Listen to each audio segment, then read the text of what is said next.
Marian Santos here of Potentials.com, signing at our channel. Let's study God's Word. Ang didakin natin today is round and round it goes.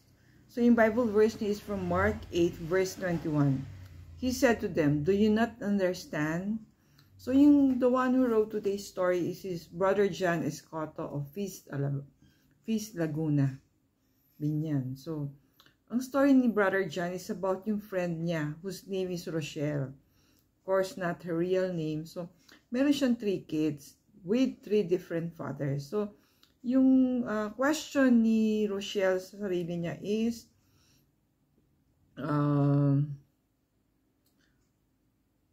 why am I going in circles?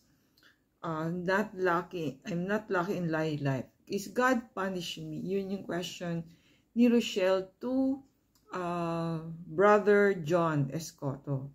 So, ano ba yung answer ni Brother John? Sabi niya, God is not punishing you. Life has lessons. Until we fully understand, the lessons are repeated. So, pag hindi pala tayo natututo sa mga lessons in life natin, paulit-ulit siya. So, kaya nga, round and round it goes.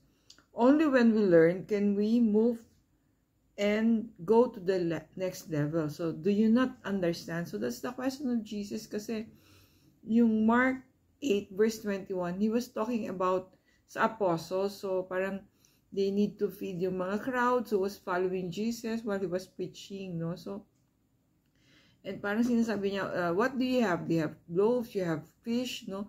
Diba the multiplication of the bread for the 5,000 crowd, no? Excluding the children and mothers, diba?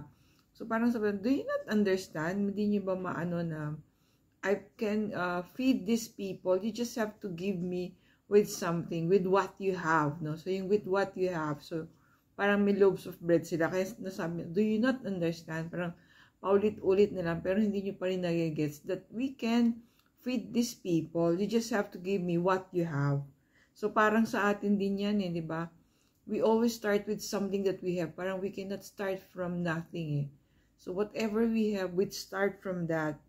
So, sabi ni Brother John, only when I stop to reflect and wait for God's grace and I understand and can I recapture my life. So, pag natuto siya, natindihan niya yung lesson, doon lang siya nakaka-start again or learn from the ano ba yung lessons that God wants us to know. So, ang reflection natin, is there a problem in your life that kept repeating itself?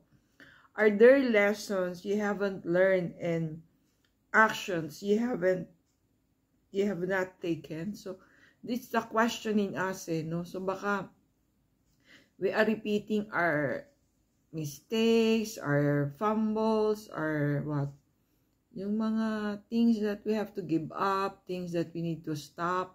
So, kung hindi natin siya natututunan yung life lessons, yun nga, we are bound to repeat them. Kaya nga, sabi ni Brother John, round and round it goes. So, ang prayer natin today, Jesus, give me the grace to understand your word. Give me the courage to take actions. Help me to start today. Stay safe, everyone. God bless you all. Thank you for watching. See you on our next video.